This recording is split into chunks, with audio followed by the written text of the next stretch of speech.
Hello and welcome to this presentation on my work placement for Advanced Clinical Science ESSC13005.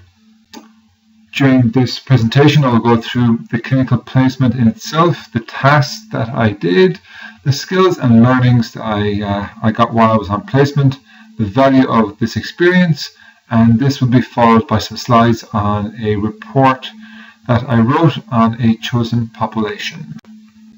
Bit of a background, my work placement was done with Ashley Bigaran, who is an exercise physiologist for the last 3 years. She has a clinic in Melbourne that she works out of, provides main service to clients of an older population, and clients come to see her by appointment or by referral from other medical practitioners. So the clinical patients, while I was there, I got 2 clinical patients to look after under the tutelage of Ashley. One was Linley. He was a 67-year-old male. He had a skiing accident a couple of years ago, which required a shoulder reconstruction. He was seeing Ashley to help him get back and rehabilitate the shoulder so he could ski this season. Lee was a 52-year-old hypertensive female who was an office worker, had postural issues, which led to her having chronic lower back pain.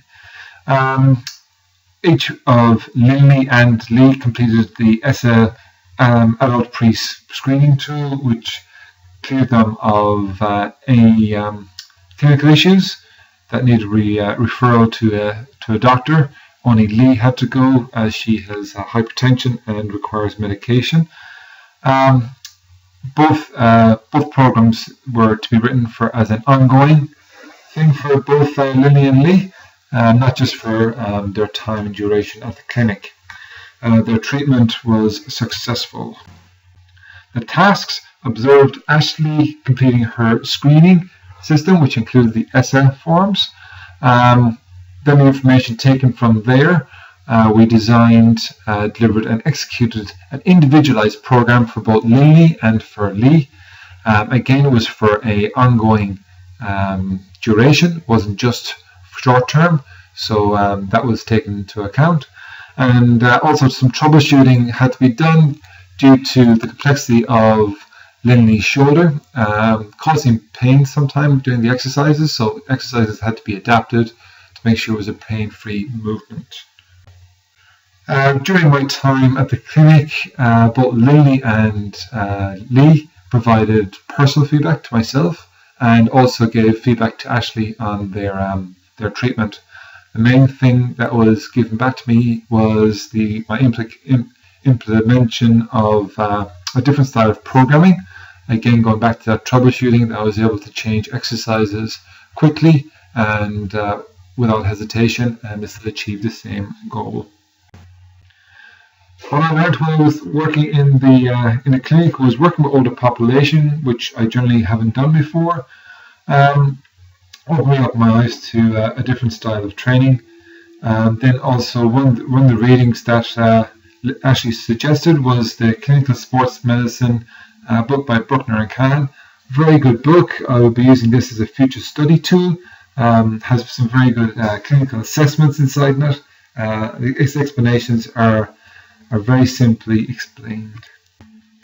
The skills I picked up was exercise prescription, especially for older adults, getting more proficient in doing that, knowing the benefits of incidental exercise, so exercise that is not actually programmed, that we do on a daily basis, which needs to be considered when writing the program, communication to the clients, especially when they're injured. This comes down to cueing, technique training as well, and also being an older population, being a lot more professional in the way you speak to people, and also the benefits of pre-screening and the importance of pre-screening. I'll definitely be taking that onwards with me. The value of the experience, well, I now have a wider acceptance and awareness of what exercise physiologists do, a real appreciation for the job, seeing it's very clinical and very practically based. I don't think there's going to be an area for me for future employment. I see myself more working within a gym environment other than working in a clinical setting. But I will use my experience to be able to communicate better with the physiotherapists within our sporting clubs. Next, we're going to move on to the written report. This project was undertaken on chronic lower back pain. The reason for this is Lee had postural issues, which led to her having chronic lower back pain, which was quite interesting to treat, and also brought back memories of when I had a discectomy 3 years ago, and had to rehab that myself back to full strength through exercise. It was quite hard, especially, quite debilitating injury, especially for someone in their young 30s. So chronic lower back pain. Chronic lower back pain can be defined as any pain that is consistent past 3 months. It usually stems from mechanical issues such as spondylolisthesis, scoliosis, and any herniation of discs which might protrude onto the sciatic nerve. Although studies have reported no actual link between inactivity and lower back pain, they do say there is a need to facilitate activity to prevent things such as obesity, osteoporosis, which can lead to chronic lower back pain. Also, there is major benefits to exercise in the treatment of lower back pain. The placement was conducted at an exercise physiology clinic in Melbourne, where I got some hands-on and observational information. A systematic search for relevant literature on chronic lower back pain was done through a search engine EBSCOhost. This was done through the CQU library online. The search was used with keywords such as exercise, low back pain, and chronic, just to narrow it down to exactly what I was looking for. I also used my own personal library, some books I had inside there by Bruckner and Kahn, McGee, McGill, and American College of Sports Medicine, along with some personal experience and information I received while rehabbing my lower back from the discectomy 3 years ago. So both our clients went through the ESSA adult pre-screening tool system. This had to be filled in at the commencement of each session. We did some diagnostic testing and some functionality testing. The diagnostic testing was the slump test and straight leg test. Were just to make sure we had no existing pain from those. And then the functionality testing, both the Sorensen test and the prone and supine hold. Measurements were taken for time to see how long they can maintain the holds for, and these were recorded every single session just to note any improvement. So what it came down to was we had to write a highly individualized program for each one of the patients. Things that we considered was the patient's age, general health, and daily physical demands, as they play a key role in designing the program. The use of both isometric and dynamic exercises were prescribed to aid in free movement of the lower back area. Both the Sorensen test and the prone supine hold were used for reassessments at the beginning of each session as a measurable outcome to see how we are progressing. Most importantly, while executing the exercises, the technique and posture cueing was paramount to make sure that there was no pain and also that the exercises were executed correctly.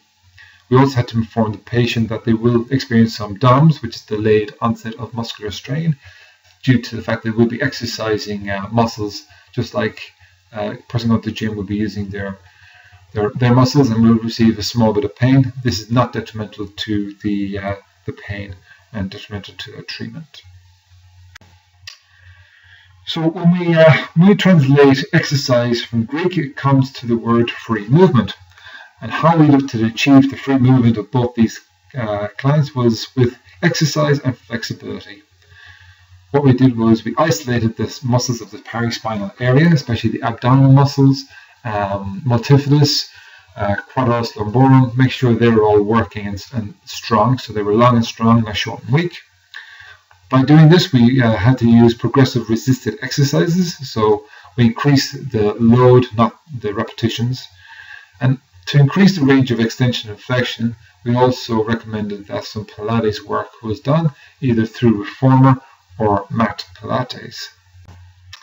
In conclusion, we know that chronic lower back pain is a challenging disability and can be very debilitating. All the programs have to be highly individualized for each person. There is not one blanket program that can be done for lower back pain. Everyone is different.